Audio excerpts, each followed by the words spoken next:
Everybody does have a price. There are very few people that don't. You could start as high as Noriega in Panama, and you could go all the way down to city managers, to police departments. If somebody got pulled over and they had 50 kilos in the trunk, offer a bribe.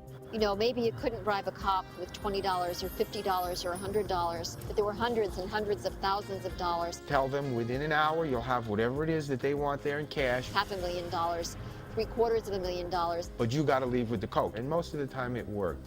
I happen to know this lieutenant that worked in North Bay Village. Approached him one day and I said, listen, I want to unload some boats behind the North Bay Village Police Department. You think we got any problem doing that? Where he said, I'll tell you what, we'll have 2 patrol cars and we'll throw it in the back of the patrol cars and drive it wherever you want.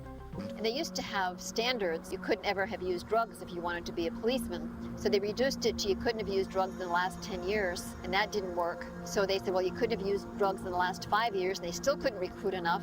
So they said you couldn't have used drugs in the last 2 years, and finally it got to a point where if you're not under the influence of drugs at the moment, you're hired. That resulted in the largest police corruption crisis since the Serpico days up in New York. And the entire academy class from that year later on went to jail or died. This makes a total of 3 Miami officers arrested over the weekend. Today's arrest came as 7 other Miami officers went on trial accused of ripping off other cocaine dealers and for dealing drugs themselves. The so-called cocaine cops have been charged with conspiracy, drug trafficking, and racketeering.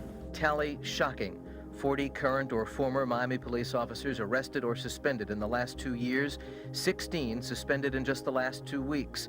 And it is not over. At least 30 more Miami cops will be suspended. The rule of law completely broke down in South Florida. We might as well just not even come to work and just give the streets up.